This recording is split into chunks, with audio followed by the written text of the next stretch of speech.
the ICC has issued a warrant against Senator Bato de la Rosa. Warrant of arrest. Warrant of arrest.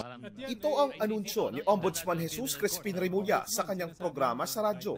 Yan ba i-confirm na, Ombudsman? I think so. I would say so. Na I have it in good authority. Oo. Na may nakipag-usap sa akin kanina.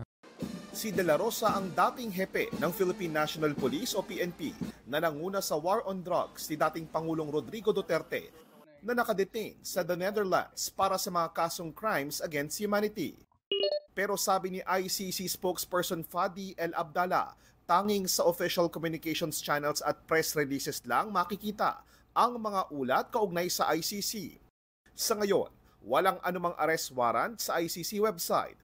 Si Executive Secretary Lucas Bersamin, sinabing wala pa silang natatanggap na opisyal na report pero maaari raw na naglabas na nga ng warrant ang ICC at hindi ito dumaan sa Interpol. Wala pa rin daw natatanggap si Interior and Local Government Secretary John Vic Remulla na red notice mula sa Interpol. All that information came from Senator Trillanes. I heard the same. But I checked with the Center for Transnational Crimes. Ay wala naman nakukuhang red notice. Unverified news ang dumadating sa atin.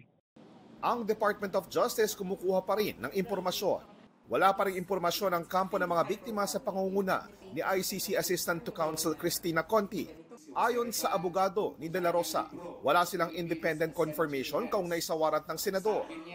Kung mapatunayan daw na totoong may warrant na ang ICC, nagtitiwala sila na ang gobyerno ng Pilipinas ay kikilos ng naaayon sa rule of law.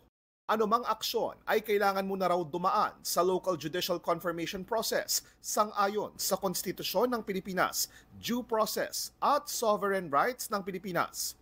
Sinusubukan pa naming kunin ang pahayag ni De La Rosa na nauna nang nagsabing hihingi siya ng tulong sa liderato ng Senado sakaling ilabas ang warrant laban sa kanya. Siniguro naman ni Senate President Tito Soto na hindi nila papayagang arestuhin si De La Rosa sa loob ng Senado bilang bahagi ng institutional courtesy. Pero kung sa labas ng Senado mangyari, hindi na raw nila ito sako. Para sa GMA Integrated News, JP Soriano, nakatutok 24 oras.